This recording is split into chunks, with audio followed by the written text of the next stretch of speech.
Good afternoon, everybody. Welcome to the DASA webinar. We're just seeing the attendees coming in now.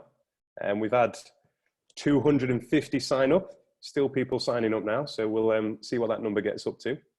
We'll just give it a couple moments before we get started. The webinar should last around an hour. Make sure you've got a drink, put the kettle on, and yeah, we'll get going in just a couple of moments.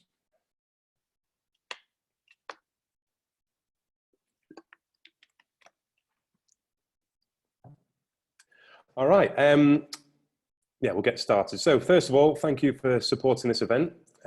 Please bear with us. This is all our first time broadcasting a webinar.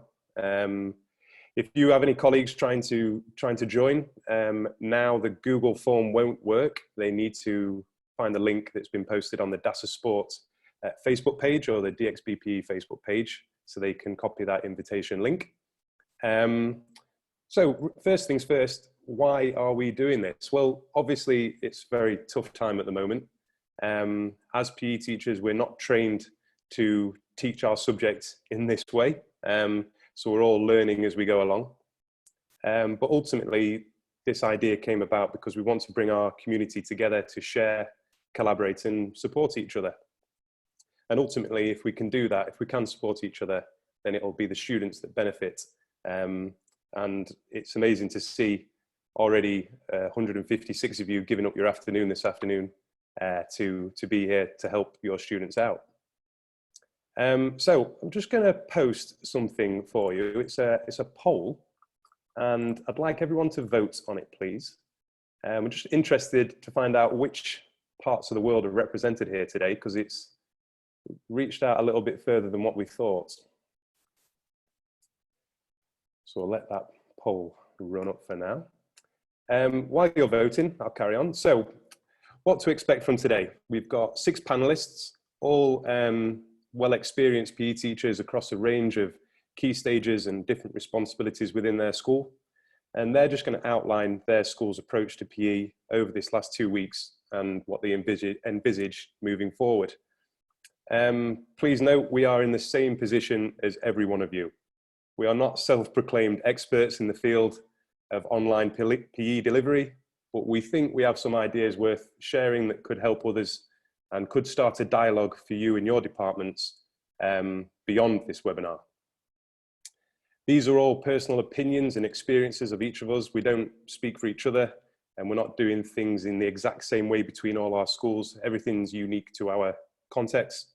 So the point, again, of this platform, this webinar, is to give you ideas to provoke thought within your context, and not to try and tell you what to do or what we think you should do, or suggest that you copy or duplicate what we're doing, because it might not work for you.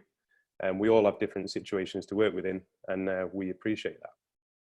So you'll see on the on your screen there is a Q&A option.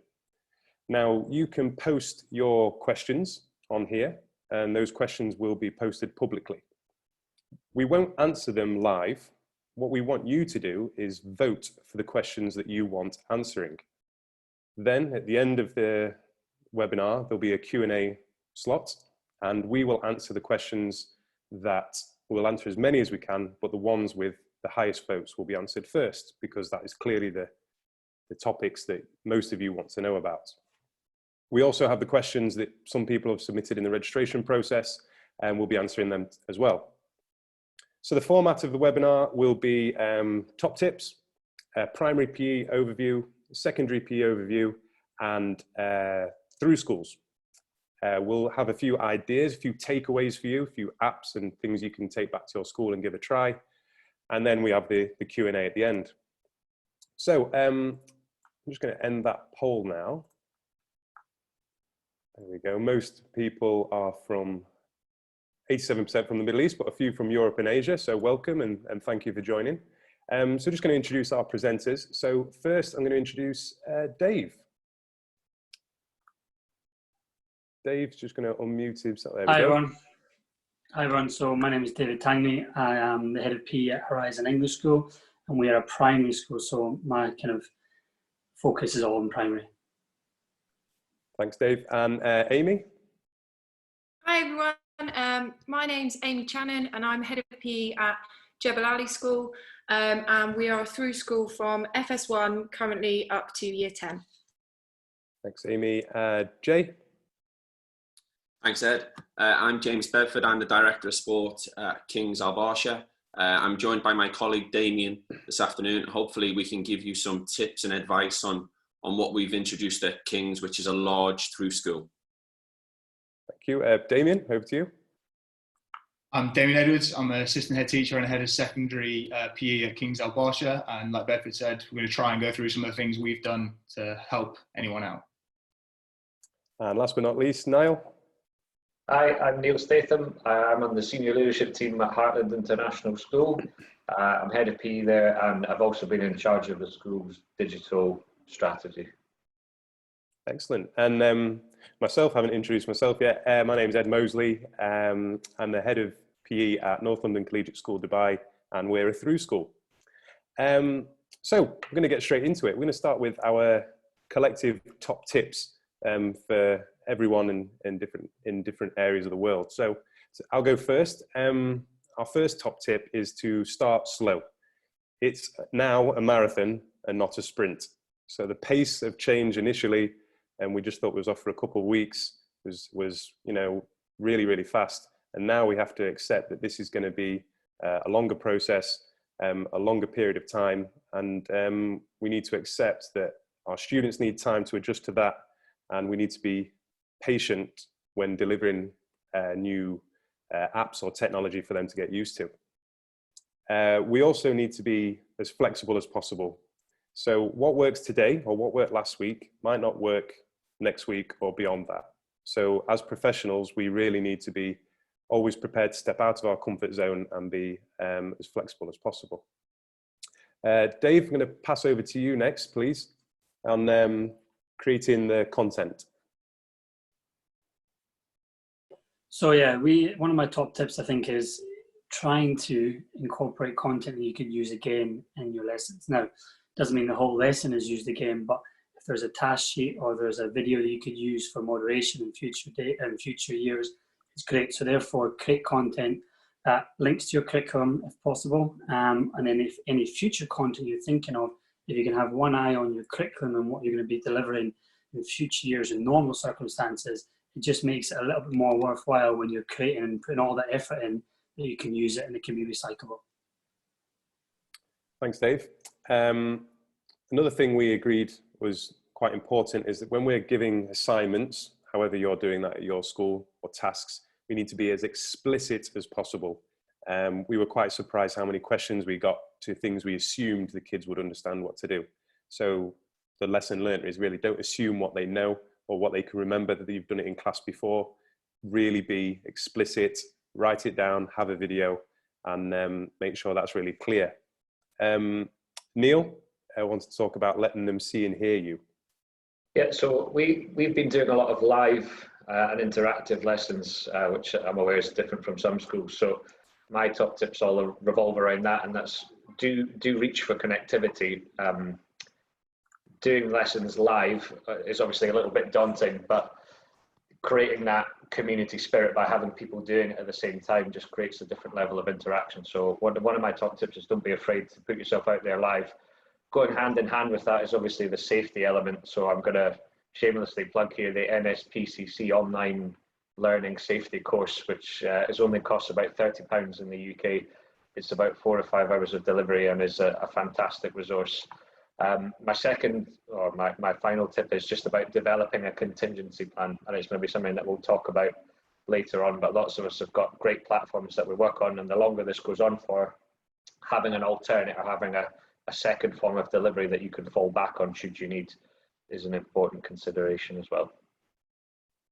Thanks, Dave. Damien?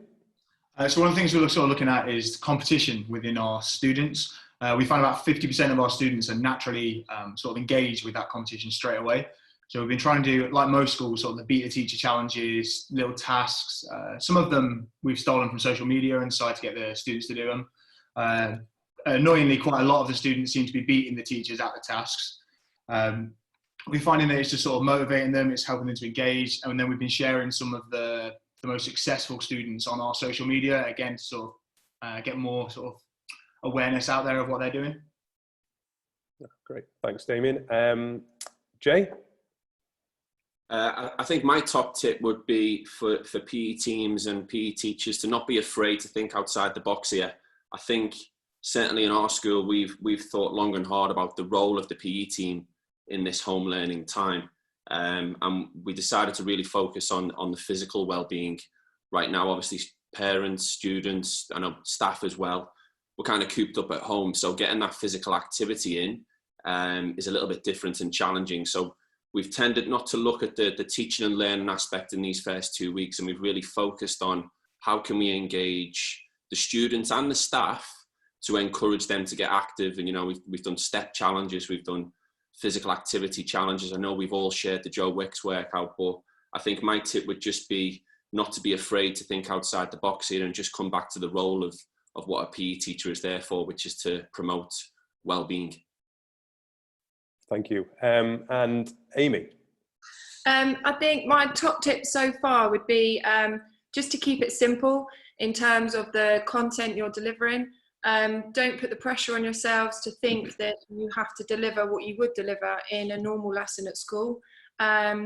And simple in terms of the amount of content you deliver, but also simple on the platform that you're delivering through. So, you know, not putting multiple links up, just one click, which simply explains the task they need to do today, and a simple outline of how you would like the students to interact.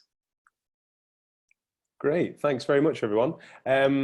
So just a reminder to everyone watching, if you do have any questions, maybe you've come with a question already in mind, something you want to get from this, please post it in the Q&A section, and then we'll come back to these questions later.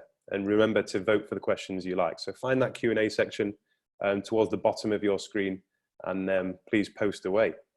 So now we're going to move on to secondary PE and how Damien and Jay are doing that at King's.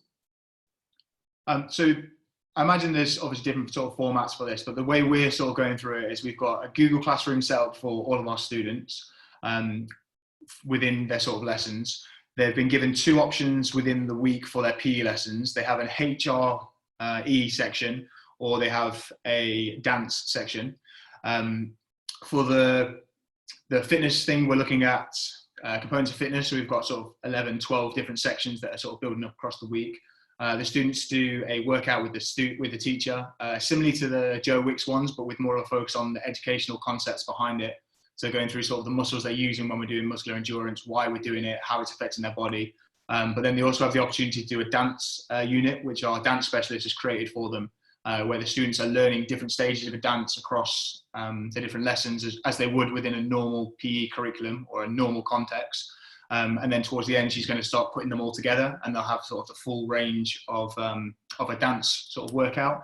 We're also giving them the option for a daily workout. So obviously in a very sedentary lifestyle, we want to give our students the option to get out, do some activity. So every day they're getting a different style of workout. For example, yesterday was a pyramid workout that the students can do. They're not mandatory, however, they are recommended. And then we're also offering within the lesson sort of learning objectives. So when it comes to the lesson, the student will come onto it, and by the end of this lesson, you should be able to do this, this, and this. And by the end of the 20-minute video, they should be able to give knowledge of sort of the 3 different areas. Very similar to if they were in a practical lesson, just with a slightly different slant on how they're submitting their evidence or showing that they're working towards their assessments.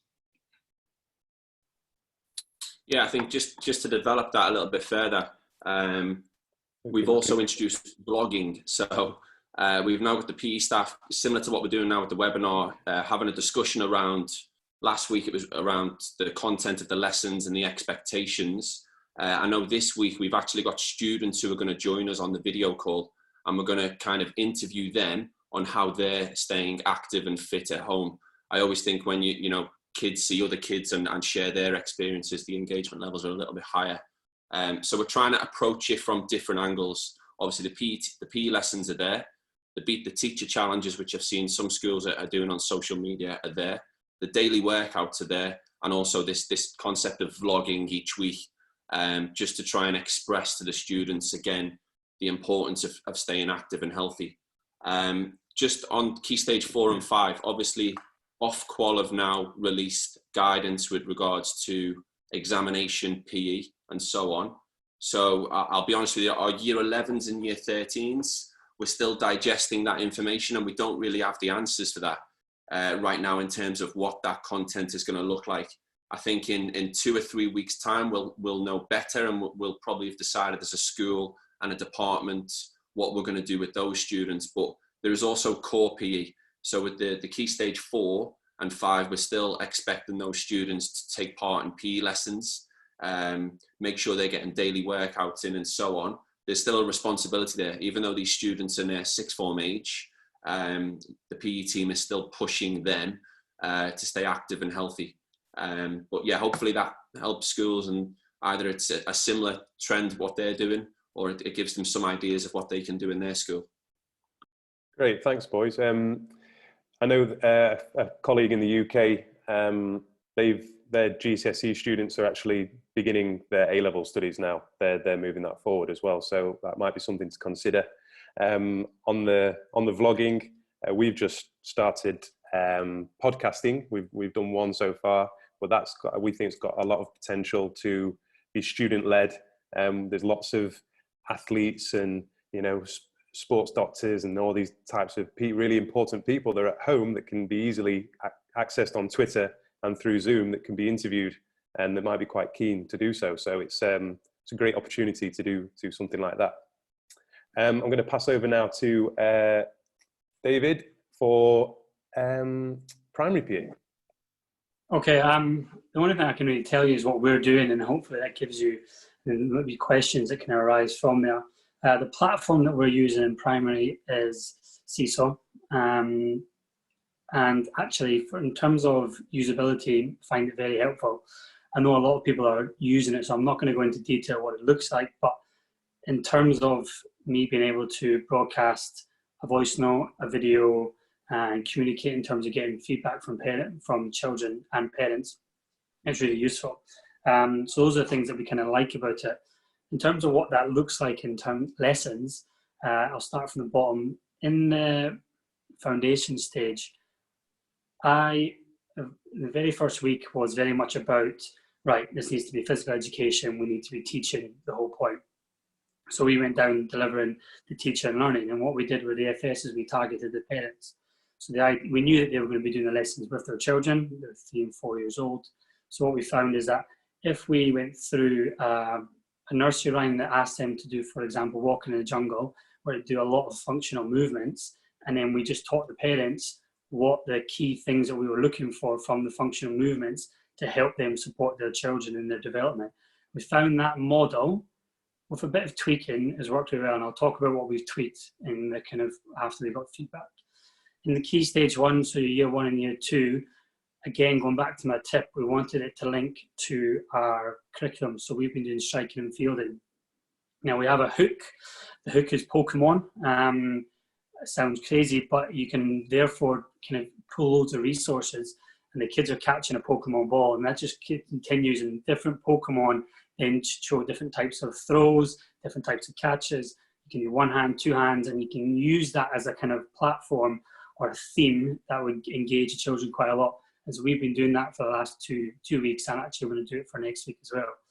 And with the older ones, we've looked at particularly at skill acquisition. So we've looked at, again, going down the teaching part of how we can teach the children simple skills that may relate to football, basketball, rugby, whatever it may be, but we can teach them in their kind of current environment. And we feel that then that links into our curriculum when we talk about invasion games, or when we go back to teach invasion games. Going forward, what we found is that the parents didn't want to be just taught all the time. They were already doing all the core subjects and looking at a lot of screen time and doing a lot of thinking. The parents wanted PE to be, yes, they use the opportunity to teach them, but they wanted that entertainment value as well. So we've kind of incorporated Beat the Teachers, and it can be anything really that we're kind of incorporating, whether it's fitness challenges, doing a big warm up at the start. So yeah, we've kind of tried to have both the entertainment side of things, education side of things, and then that kind of challenge at the end. And that's kind of gone across the theme we've used for all of our kind of primary lessons. Yeah, that's, I mean, I'm happy to talk about Seesaw more in the future and go into detail of what we've done. I'll share examples. One thing I will point out is Google Slides is the best way to upload and kind of get the kids' attention, because it's usually one click and then the videos are embedded, whereas before it could be in and out, and then by the time you've done that, the kids just lose focus, or the parents lose focus. So yeah, we've used Google Slides this week, and it's been definitely a kind of change in the engagement levels. Okay, hi everyone.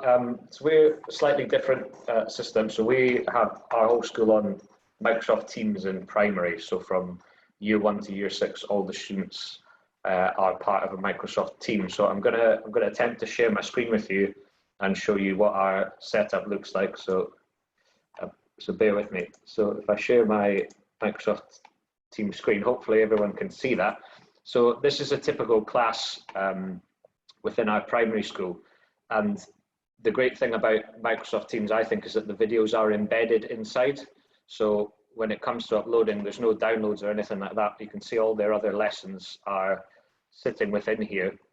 It also means, as I mentioned earlier on, one of the questions someone asked was about how are we doing live lessons. In the primary, we're also doing it through Microsoft Teams as well, through the live stream function. So if you don't know about it, we can maybe cover it another day, but that's embedded within your calendar, the ability to go live. And you can see we've got lessons which we've uploaded, as well as the live streams, which sync inside here as well. A good thing about it, if I'm just going to click on this video and I'm going to skip it to the end rather than embarrass my colleagues, is that you can embed assessment within this as well.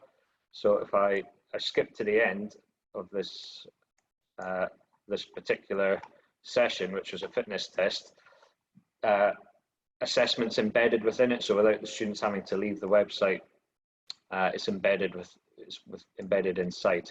So in our primary school, we've had a lot of success with that. So we've broadcast a live lesson per day, which the students can access on demand through Microsoft. And then we've been uploading 2 further exercises a week. So one of them will probably reduce now that the live stream is available on demand. And the second skill-based one, we drop in. In terms of FS, we've been doing sort of static content before, like a lot of schools had, but we are going to be delivering live from tomorrow in FS. So a few raised eyebrows, I'm sure. So depending on how it goes, it's definitely something that we can schedule, but we're going to be targeting a 15 to 20 minute lesson there, which involves some movement to music and some manipulation using whether it's soft toys or objects that everybody has around the house. And the FS one, it was a question that popped up in the Q&A. We are at the moment going to try and deliver that through Zoom, but through paid accounts, which does give another level of security. And I think someone had asked about Zoom. They have added more layers of security to the software, but that's a very quick overview of how we're using Microsoft Teams in our primary school. Thank you very much. Thanks to all the participants posting questions. You can see that you can comment on each other's questions if you wish in the Q&A section, and the ones with the highest votes get bumped up to the top of the list. So we've got some obvious things to address, which might be touched on now, but we'll address them directly towards the end. And finally, we're just going to briefly go over through schools and the things they're doing, and we're going to go to Amy for that. Okay, so a bit like Dave said, I can only really talk through what we've been doing at the moment and where we're at with it. So similar to the top tip at the beginning, the 2 things we focused on is consistency, especially in a through school when you're going from FS1 to year 10, and keeping it simple. So where we started was with the timetable. We've tried to make sure PE is the same day for every age group to support parents and to possibly open the opportunity for siblings to do things together, and for siblings to support each other with their PE lessons. We're fortunate to have quite a big department. There's 8 of us, so we've approached it in a way where we're sharing the planning across all of the year groups. So we've either got a year group each or a couple of year groups each.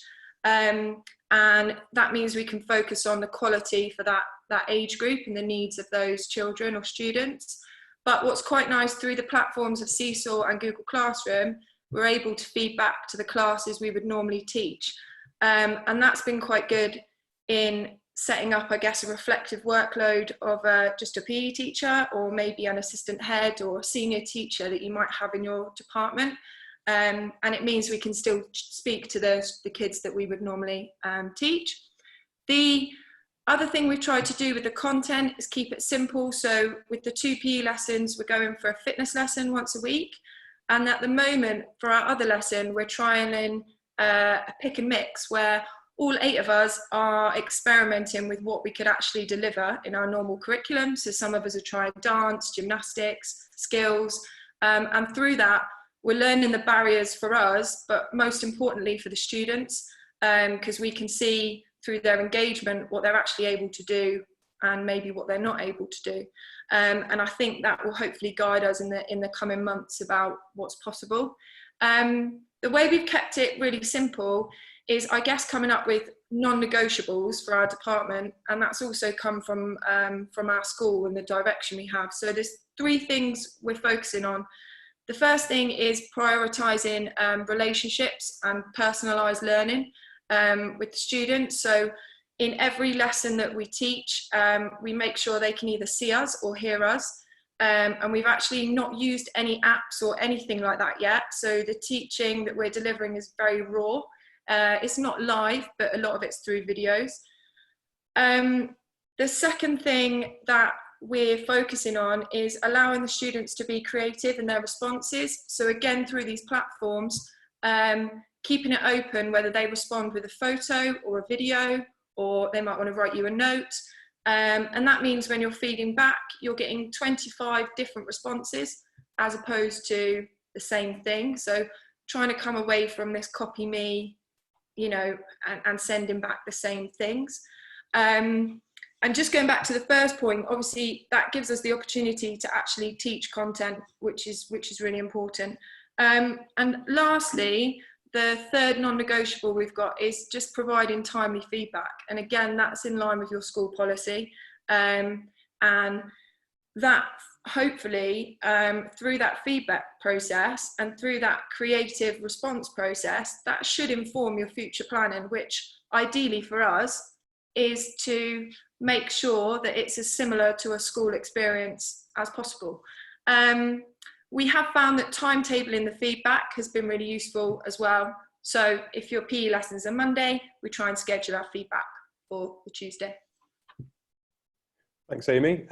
Jay, is there something you want to say? You've got your hand raised. Yeah, just on feedback, which Amy brought up there, I think that's one of the issues that we're facing with King's now is how do we give the feedback to the students and what does that look like? I don't know about you, but certainly in our school right now, it's just about engagement and making sure kids are accessing the content, are doing some form of exercise. The phase we've moved into now, if you allow me to describe it that way, is to concentrate on the feedback. And with that comes assessment. So we need to design assessment and then obviously within the team, make sure we're all on the same page. But what I just want to say to finish is I think there's going to be certain things which we just don't know the answers to right now. And I know in our school, if you ask me this in 2-3 weeks time, I could probably answer it in a better way, but feedback right now is certainly high on the agenda. And I'd welcome comments or questions, or I can see people sharing how they're approaching this time. How are they doing the feedback? Thanks, Jay. So that's 30 minutes of what we're doing and just us sharing what we're doing. And there might be similarities, there might be big differences, but hopefully that's provoked a few ideas for you and something to take away. So we're going to move on now to a few takeaways, a few different ideas that you can use. So the first one for me that's been a huge help has been Twitter. Okay, if you aren't signed up to Twitter, you need to, especially now. It's a huge professional development tool. And just to get you started, I'm just going to send in the chat function of this, you should be able to see it. 5 people to follow. Okay. Sorry, Damien, I didn't put you on there, but if you do want to follow Damien on Twitter, he's he's very good. So at Mr. Robbo, a lot of the he shares lots of apps. If you're a school that wants to use technology a lot here and apps, and your kids, you know, your kids have iPads and things like that, great guy to follow, does lots of webinars. Youth Sport Trust are sharing daily content for ideas for challenges and resources. P at Home, I think, is a new account. Again, loads of really good resources. And then we've got Share, Learn, Teach and Mr. Adam PE. Again, they're retweeting some really good content as well as posting it themselves. So yeah, take a look at that.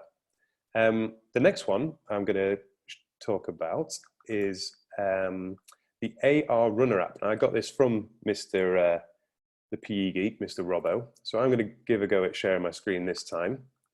And let's see how this goes. I'm just going to basically, before I show you the video, the AR Runner app is augmented reality to get students moving.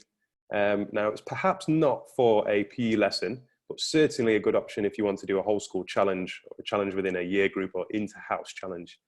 The minimum amount of space you need is 2 by 2 meters. It goes up to 16 by 16, and there's lots of different challenges with leaderboards, and they can beat their personal best, and they can literally take on global leaderboards as well. So let's have a go at this.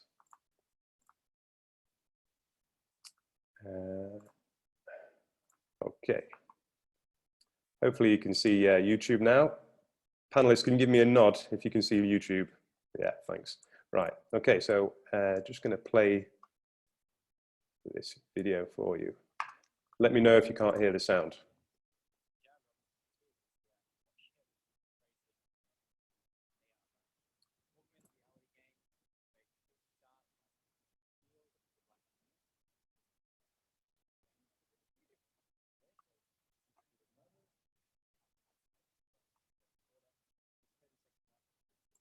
Is the sound on there, Mr. Tanguy? Dave? No sound. Oh no, I knew I'd mess up. 1 second, guys. I'm just going to stop sharing the screen. I think I forgot to tick a box that I told all the other panelists to make sure they tick if they share the screen. 1 second, I'll try that again. All right. Here we go.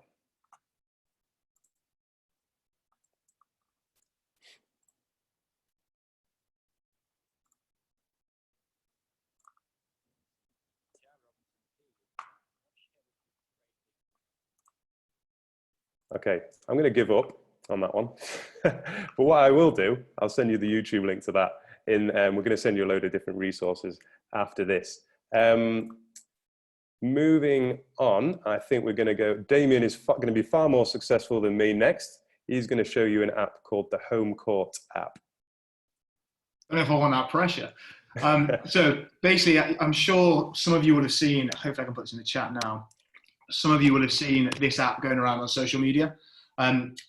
It's an incredible app, especially because it's free. I'm going to try and share my phone to the screen as well now. So hopefully you can see what the app is. Hopefully this works.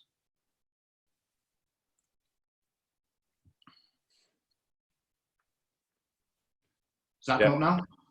Yeah. So basically when you're on the app, it gives you loads of different options of different workouts. Once you've signed up for it, you'll get to this sort of stage here once you've got a profile. With the YouTube link I just sent in the chat, it gives you a professional sort of video of someone doing the various different activities. So for this one here, for example, you can go onto it and hopefully this little video will play. The 300 combo drill will challenge your ball handling speed and endurance. Here are some tips to ensure your success. After the countdown, start with a right hand mid dribble 50 times, keeping your dribble height between your knee and waist. Quickly transition to the right hand low dribble, dribbling as low and as quickly as possible for another 50 reps. Activities are coming on like this. Next, we'll also come up switch with to the right hand in and out dribble for 25 reps. For the last set with your right hand, perform the V dribble 25 times. Quickly. Yep. So when that's basically happening, the camera flips to your face and you can see yourself doing the different drills. And as it's happening, green dots pop up. It's a bit like an agility sort of reaction drill. And it'll then give you scores depending on what you're doing. So that would be just say a basketball specific one. However, one of the things that we've started to discuss is using it for our year 9s to do a personal exercise program. So hopefully you can see here that it offers loads of different sort of agility ones. So for example, if we're looking at sort of the lateral quickness, this is something that you could quite easily do in quite a small space. You can just sort of set it up in your living room or a bigger space if you're sort of lucky enough to have one. And then our students can then start to use them within their PEP. It's a little bit like they would use for their GCSE. However, these are some more sort of e-learning related sort of apps. And then within it, you can also start to join in a leadership board. The app itself is actually created by the NBA, and you can go through and you can find, hopefully I can get it on here. You can, oh, I don't know where it's gone, but you can come up with, yeah, there we go. You can come up with ones where you can challenge sort of NBA players and see where they're at compared to you. There we go. So it'll come up and it'll give you how different people are across the world. One for the kids, it's a great physically active game, but then it also has loads of sort of educational context that you can then start to link into, like I just said, sort of the PEP or various things. I've also in the chat posted the link to the app if people are struggling. It is free, but you just need to log in with an account. We've got our students use their school account to log in, but like I said, it's free and a great tool. Great, thanks, Damien. So those of you that teach early years or foundation, we haven't forgotten about you. I'm going to have another go at sharing my screen and show you a resource that we're using called Jasmine Active. Now, this is created by a company called Create Development.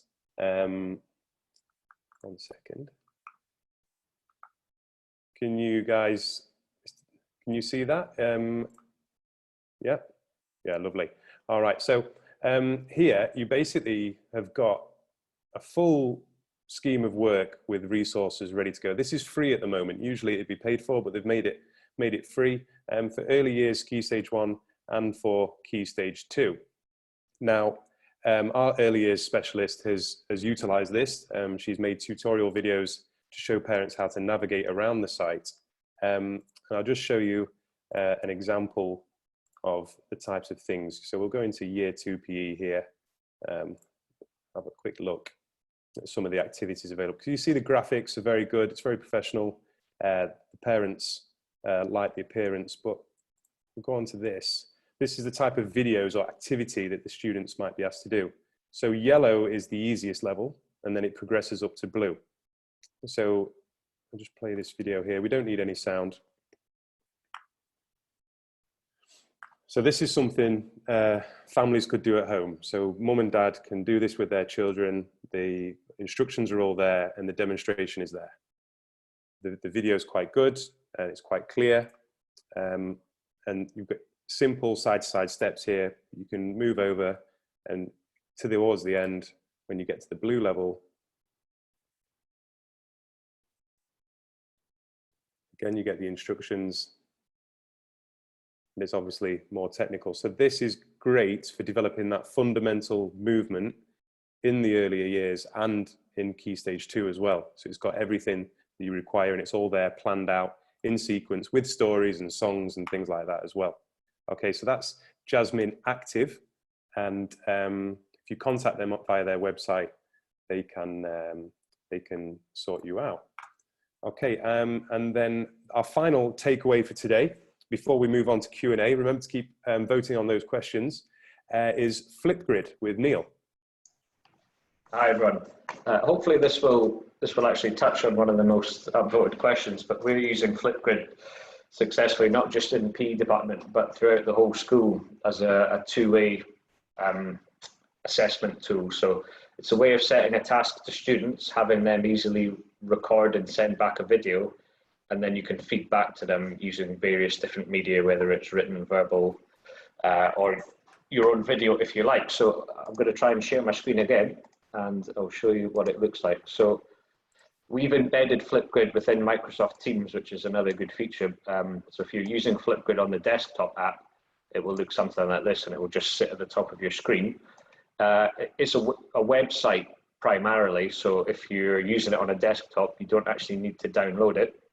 If you've got students who are accessing lessons on a tablet, it will look like this. So this is what a sample task might look like. So you can say, here's the challenge that we want you to do, and then students send back their response. So normally these are hidden from each other, but we've unhidden them for the purposes of this, and you can they can see each other. So this was a task about hand-eye coordination, and here's Jana and Moaz videoing their response and sending it back to us. So Flipgrid has now increased its capacity to 10 minutes. So you can actually set a task for students, and they can record up to 10 minutes of video free to send back to you. So in terms of setting out work and seeing engagement and response, it's a great tool. It's also very apparent who's engaged with it and who's not. I've also, if it's useful, Damien, I've got a video of one that we made earlier of home court to show it in action, if that's useful to people. That's got Mr. Lappin from our department hitting the dots. So we'll try and show that as well.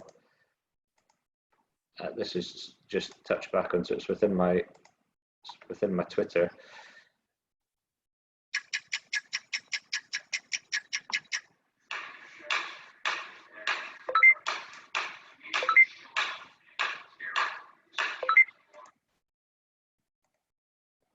So that's what it looks like when it's in action. Yeah, Flipgrid, to just summarize on that, free to download. You can screencast now PowerPoints inside it as well, so you could actually teach an entire lesson in it, and a great two-way feedback tool.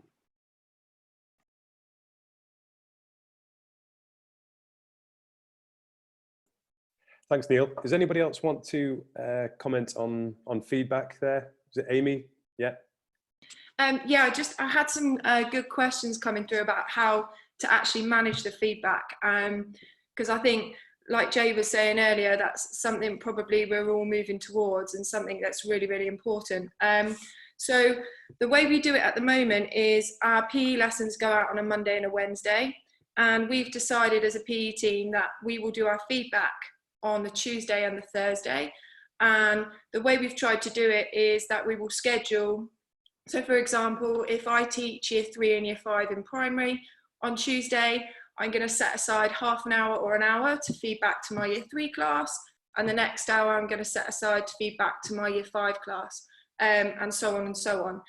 Like Dave was saying earlier, with things like Seesaw and platforms like Seesaw, it's fantastic because it's a really quick personalized response. You can voice record to them, you can write a comment on their work, and you know, it's really effective, and it's quite quick. We've trialed it all now for a week, and like I said, although, for example, I'm planning all of the year 5 work, I would be responsible to feed back on the classes that I teach, and that's reflective of my teacher timetable.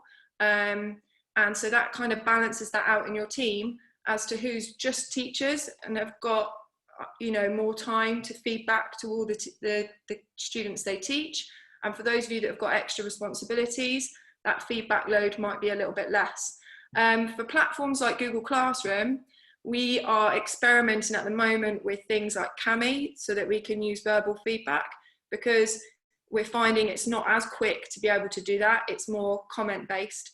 But happy to share, or if anyone wants to, you know, contact me any more about that. But it seems to be manageable at the moment. And the last thing we have, the expectation is we must do one-to-one feedback on at least one lesson a week. And on the other lesson, we can feed back to the whole class. So you've got a mixture of methods there as well to try and balance that out.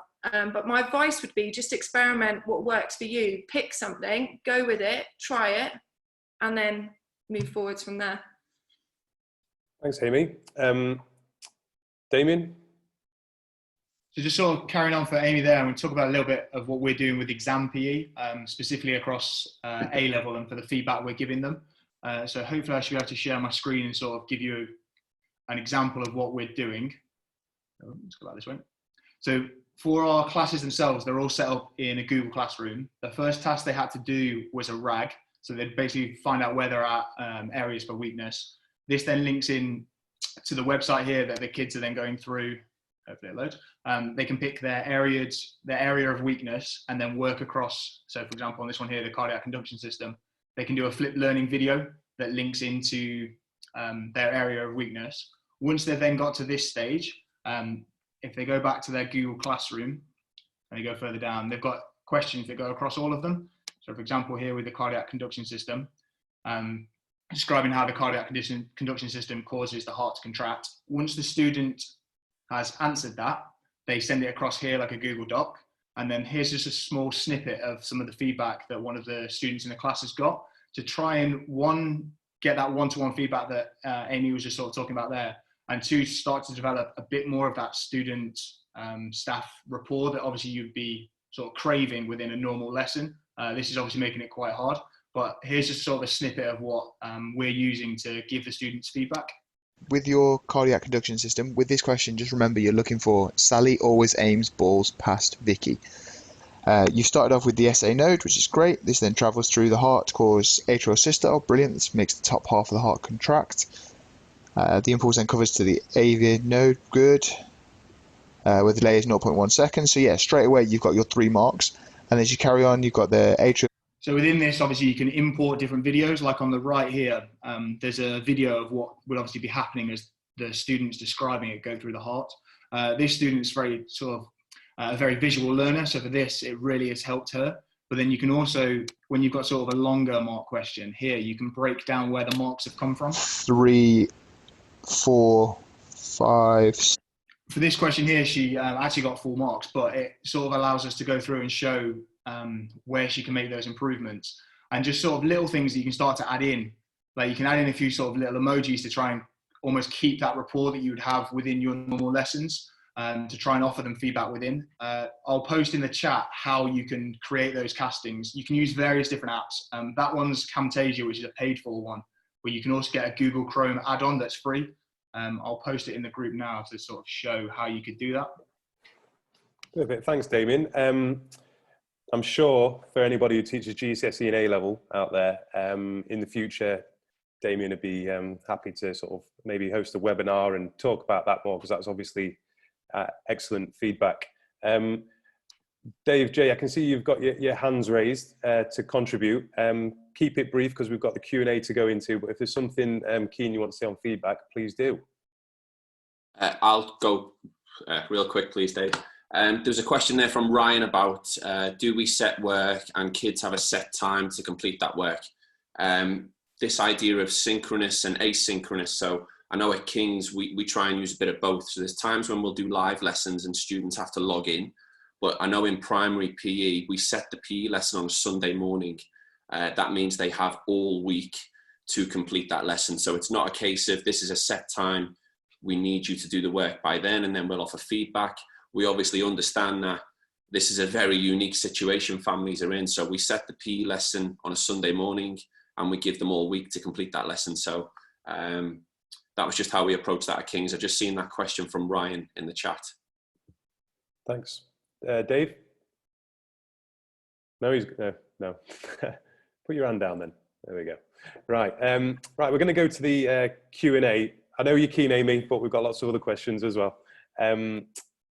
For the ones that you submitted in your registration process. So a lot of people are asking about how do we check that students are actually doing the work set and engaged in the task. So just going to hand to Neil initially on this one. Some of this we've touched on already, but we'll just drive that point home, I think. Yeah, again, one of the good things about, I think people will probably think I'm working for Microsoft here, is that in some of the tasks that you set as part of within Teams, you can actually view engagement. So if you run a live event on Microsoft Teams, which again we can talk about another day, you can actually generate an engagement report from it, which is brilliant, which shows you the times that students arrived and every time they left or clicked out or clicked back in. So it tells you the time that they've actually spent on it. And within Microsoft Stream, as well, you can actually see the number of views that students have got and turn on comments on it as well. So different videos that we've got within our Teams channel, you can see how many times students have viewed them. And so you get a good idea of what the engagement has actually been like. And then obviously to come back to, well, I'm about to get invaded by my daughter.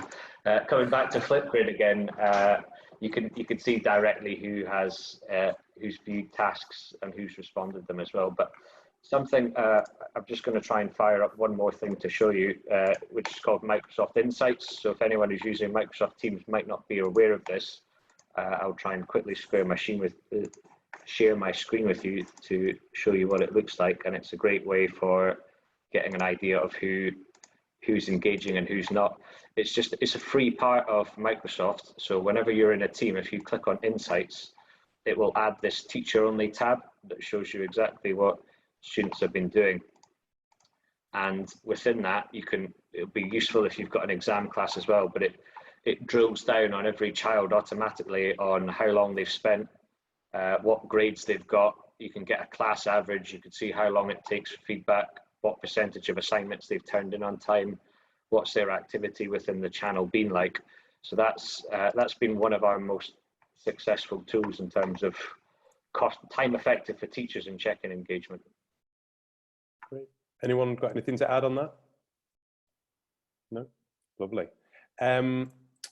So we're going to go to this big one at the top here, 39 votes, and we had quite a few questions in advance as well. How are we assessing student progress and attainment, regardless of curriculum, whether you're British curriculum or IB? How are we assessing that? Who would like to go first on this one? Because it's probably the most difficult question, hence being the most popular. Go on then, Neil. I mean, I'm going to try and put people's minds at rest on this. And the simple answer is we're not letting ourselves get too stressed about it, to be honest, particularly in the primary school and in non-examination classes. I think in the grand scheme of things that are going on at the moment, assessment's going to have to change. You know, if you look at GCSEs and A-levels, the way that's being assessed has to change. So, we shouldn't let ourselves get worked up about over-assessing primary PE. I think the things that we need to be concerned about at the moment are engagement, activity level, and health. And it might be that in terms of your assessment criteria, it switches to them. And I think moving forward for schools, that's the most important consideration. Are your children happy, healthy, and are they participating in regular exercise? And if you get 3 out of 3 there, then rest assured you're doing an absolutely amazing job with the content, however you're delivering it. Completely agree. Our senior team said the exact same to us as the department. Don't worry about assignments. Don't worry about assessment. We just want you to get them moving. They're sat down all day. They're at the screen. Your job is to get them moving for their health and well-being. So yeah, completely agree. Let's have a look. Next question. So ideas and things to do with and without equipment. We're going to, following this webinar, I'm going to send out a PDF document via email, which will have, it's got about 15, 16 different ideas and apps and things you can use. We didn't want to go through all them today because you can explore them at your own leisure. Damien, just coming back to you, just briefly, I mean, I know what's the best way you're delivering the theory content? Are you delivering your GCSE and A-level lessons live, or are you pre-recording and giving screencasts and flip learning? So we're using a combination of sort of the two. Pretty much what is happening is when it comes to a theory lesson, so say my year 13 lesson today, they're in for the first 10 to sort of 15 minutes on a Google Hangout or a Zoom. The first 5 minutes is actually just seeing how they are sort of mentally. Because obviously it's just a stressful time really for most people that they're not getting the usual social interaction they'd get. We're then sort of going through about 10 minutes of new sort of live content. We're also in a beautiful position that hopefully some of you are also in, that our year 12 have finished the year 12 course. So we're pretty much going through consolidation. They'll then have, like I shared on the screen, the Google Classroom for the various different tasks. And then for the other lesson during the week, again, we'll start off with the 10, 15 minutes sort of live sort of catch up. And then we're looking at sort of assessments. So today they were given longer mark questions. So they had a 15 marker and an 8 marker, and they had to create pretty much similar to this actually, either a screencast or a video of them explaining their only key words where it had to be verbal. So their presentation of it had to be a verbal answer. And then they were going through either the 15 marker, the 8 marker, and then trying to assess them based on that. The GCSE is quite similar. We're using the PEP at the moment. I know sort of the off-qual has come out this week. We're going through with our students to try and get them to finish the PEP as best as they could, almost trying to get them to think as if the corona stuff wasn't happening, and right, this is your 3 weeks is your normal deadline, this is what's happening, trying to get their PEPs as high as they can go. Whereas at the moment, based on the sort of the bigger picture, that is the only thing really we can assess as if it was normal, so sort of moderate it within our departments. We're using it then for perfect examples, to developing our CPD of our moderation and sort of that sort of side of it.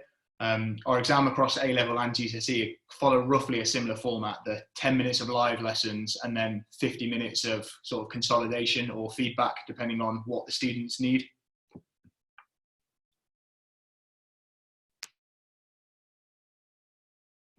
Ed, you're muted. I am bottom set today. Next question there from Steve about creating a Google Drive or a collaborative drive for resources and things like that. Yes, we can certainly do that. It's something I've tried in the past. It is 100% relying on everyone to give as much as they take. Otherwise, it's a few people putting their hard-worked resources out there and lots of people downloading it.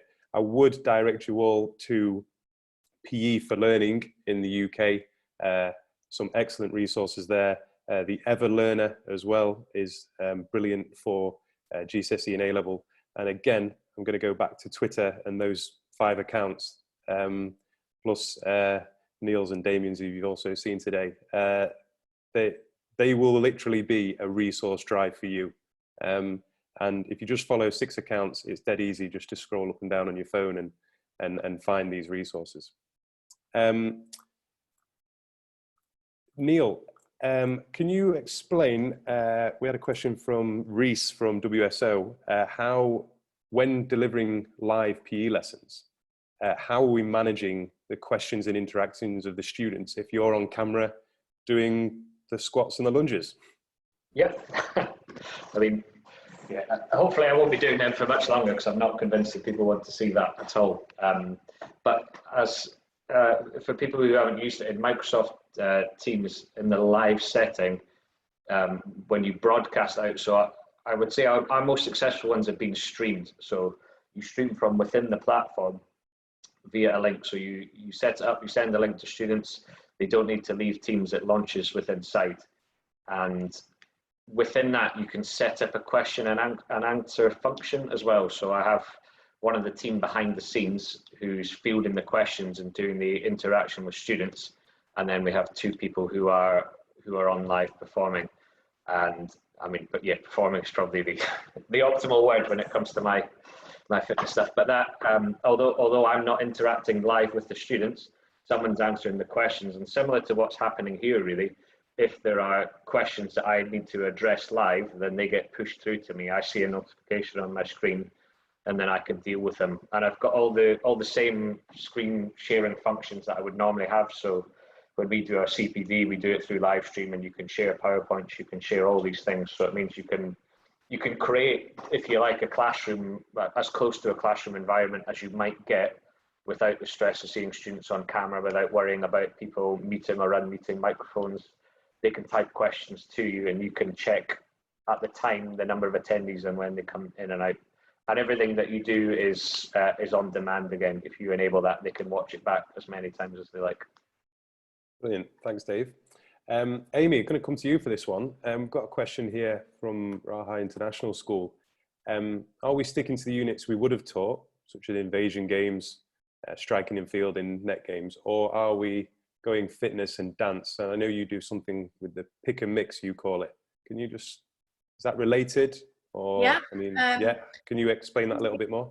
Yeah, we've decided to keep fitness 1 day a week because we think there's just so much out there that we can use, and it's probably one of the easiest activities that we could teach and the kids can do. It also, like Jay says, ties in really well with the wellbeing unit, and there's lots of ways you can take that. So we think that's going to be the most, I guess, accessible unit.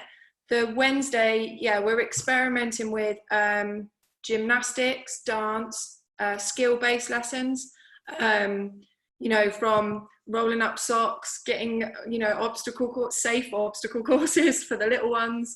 And just, it's really nice to actually see all of the ideas that are coming up. So I think to have a bit of time to actually just experiment with what would be in your curriculum, and actually giving your team the opportunity to just try and plan stuff and just see what works.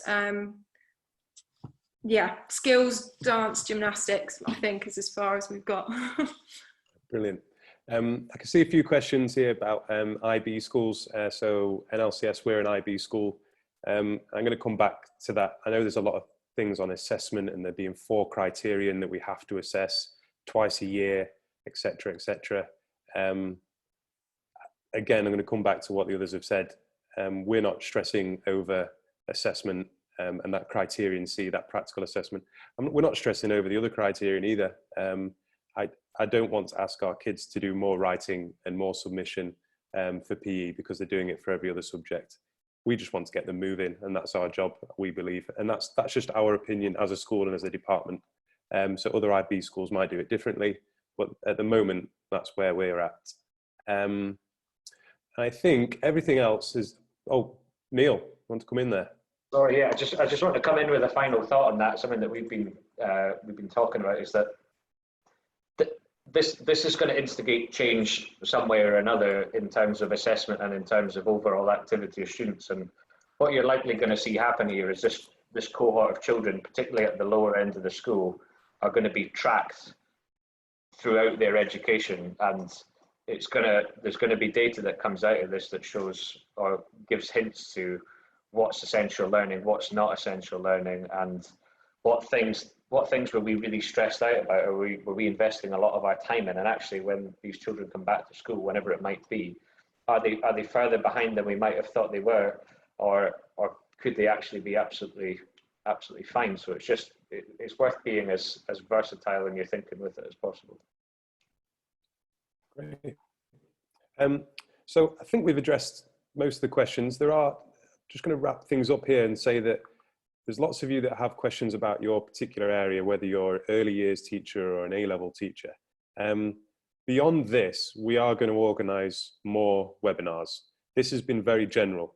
This is just to let each other know what's going on, have a bit of a nosy, I suppose, into each other's schools and how we're handling it and how we're trying to move forward in a positive way. So there will be other sessions that are a lot more focused, and you can join those sessions and we can really get into that. And I would encourage anybody watching that might be one of those teachers as an early years teacher or an expert in that area or any other area that wants to be a panelist. There's a questionnaire that will be sent after this webinar. Please tick that you'd be willing to be a panelist. It's not that daunting, although there's 171 now. I can't see you, so it's not that scary, and I'm comfortable in my kitchen here. So please give it a go. Just to say a huge thank you to the panelists, to Dave, Neil, Amy, Jay and Damien. Thanks for giving up your time, guys. Really, really appreciate that. You being honest and sharing what you're doing and sharing your ideas. Thank you to everyone that's attended, taking time out of your day to enhance the experience and well-being of your kids. Please complete the questionnaire so we can get this better next time. I'll learn how to share my screen properly. Yeah, if you want to find out what's going on and when the next webinar is, please follow DASA Sport on Instagram and Facebook. They've also got a YouTube channel with resources they're adding every day that you can use at your school, and DXBPE on Facebook as well. And we'll post when these webinars will be on there. Panelists, anything to say to wrap this up? Or are you all good? All happy? Just a big thank you, Ed, for arranging this. I'm just reading the chat conversation here, and people are sharing websites and resources. So a big thank you for getting this off the ground so soon. And I'm sure there'll be more of these coming in the next few weeks. Certainly. Thanks, Jay.